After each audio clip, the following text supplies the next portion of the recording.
பவள விழா பாப்பா, நீ பாசாங்கு காட்டாத பாப்பா,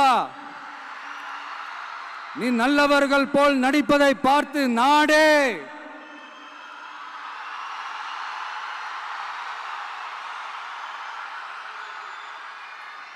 பாப்பான்னு சொன்னோம்.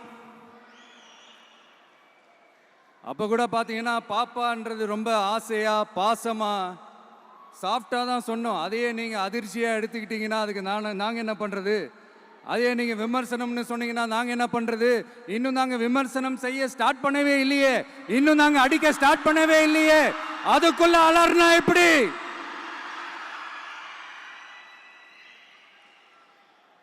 அதனால உங்க அரசவை புலவர்கள் யாராவது இருந்தாங்கன்னா கர்ச்சீஃப் எடுத்து அவங்க கண்ணீரை துடைத்து விடுங்கள். சரி, அது அவங்க பிரச்சனை, அவங்க பார்த்துக்கிட்டோம். நமக்கு எப்பவுமே மக்கள் தாங்க, மக்களுடைய பிரச்சனையை பத்தி பேசுறது தான்.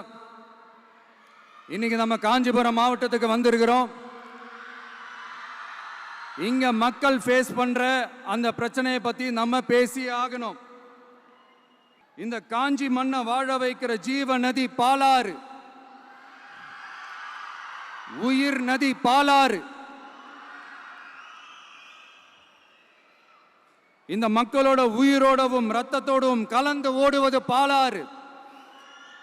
அந்த பாலாறை இன்னைக்கு பெரியார் பெயரையும் அண்ணா பெயரையும் சும்மா பேருக்கு வச்சுக்கிட்டு ஆட்சி நடத்துறவங்க என்ன பண்றாங்க தெரியும்ல?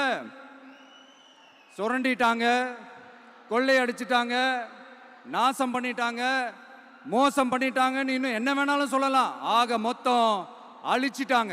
இதை நான் ஏதோ போற போக்கில் ஏதோ அடிச்சு விடலங்க, ஆதாரத்தோட தான் சொல்றேன். அனுமதிக்கப்பட்ட அந்த லெவலை தாண்டி 22,70,000 யூனிட் மணலை கொள்ளையடிச்சிருக்கிறாங்க. ஆக மொத்தம் இதுல அவங்க அடிச்ச கொள்ளை எவ்வளவு தெரியுமா? ரொம்பலாம் இல்ல, கம்மி தான். 4,730 கோடி.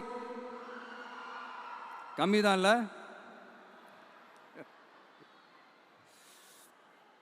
இதுக்கெல்லாம் அவங்க ஆதாரம்லாம் கேட்க முடியாது. ஏன்னா இந்த ஆதாரம்லாம் ஆல்ரெடி கோர்ட்ல இருக்குது, அமலாக்கத்துறை டிபார்ட்மெண்ட்ல இருக்குது.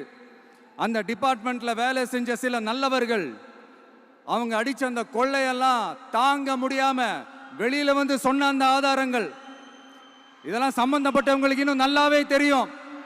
அதனால இது சம்பந்தமா ஆதாரங்களை கொடுன்னா அவங்க கேட்க முடியாது.